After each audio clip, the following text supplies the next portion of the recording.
Hurmatli Greenleaf hamkorlari, hurmatli Greenleaf xaridorlari, bugun men sizlarga meni Greenleafga hamkor bo'lishimga asosiy sabab bo'lgan mahsulotimiz haqida ozgina ma'lumot bermoqchiman. Bundan rovno bir yil oldin men Greenleafga hamkor bo'lishimdan oldin o'zimni qo'shnimdan Greenleaf mahsuloti bo'lmish idish yuvish gelni, aynan shu idish yuvish gelni sotib olganman. O'zimni qo'shnimdan sotib olib hamkor bo'lganman. Qo'shnimdan olganimda birinchi marta oddiy magazinni geliga o'xshagan bo'lsa kerak deb o'ylaganman, lekin keyin ishlatganimdan keyin umuman bu gel haqida, umuman korporatsiya haqida fikrim o'zgargan va men korporatsiya haqida qiziqishni boshlaganman.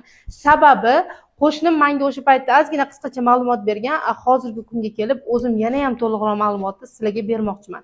Greenleaf korporatsiyasining idish yuvish gellari insonning organizmida, inson oshqozonida, ichak yo'llarida onkologiya kasalligini umuman chaqirmaydi, aksincha umuman butunlay bartaraf etadi. Sababi tarkibida ximikat umuman yo'q.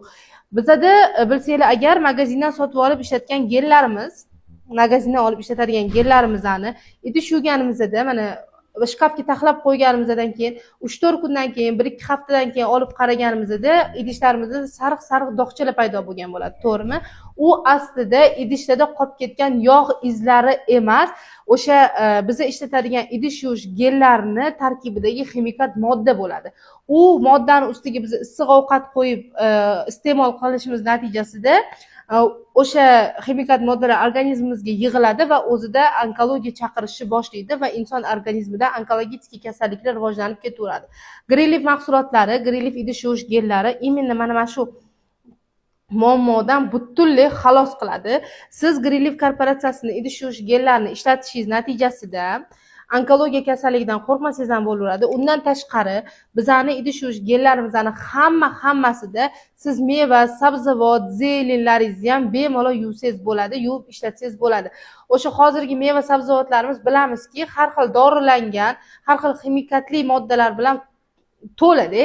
Chunki yetishtirish uchun ham dorilarni ishlatishadi, ko'plab dori vositalarini ishlatishadi. Ana o'sha dorilarni mana shu gellarimizda yuvib, bemalol tozalab mahsulotlarni iste'mol qilsanglar bo'ladi. Sizlarning organizminglarni nabarot yaxshilaydi, sog'lig'ini yaxshilaydi. Hech qanaqa muammo, hech qanaqa onkologiya va hech qanaqa zararli kasalliklarni o'zida tug'dirmaydi.